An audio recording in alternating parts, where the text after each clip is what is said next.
Hello and welcome to my channel. For recipe and instructions, see bottom page. Today we are making one of the most luxurious and underrated dish you can prepare at home. Roasted bone marrow, rich, buttery, and ready in 15 minutes.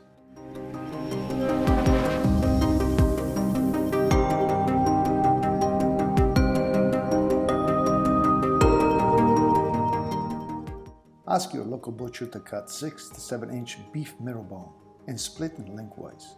Do not rinse the bone. Keep it refrigerated until ready to use.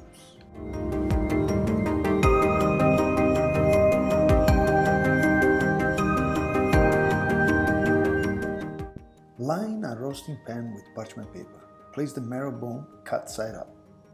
Drizzle lightly with extra virgin olive oil. Season evenly with sea salt, white pepper, and onion powder.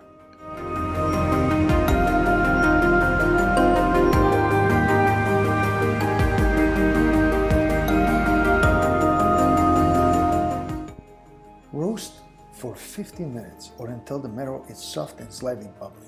The marrow should be tender but not completely melted. Remove from the oven and plate immediately. Garnish with fresh herbs if it's desired. Serve warm as an appetizer, spread, or alongside with risotto Milanese.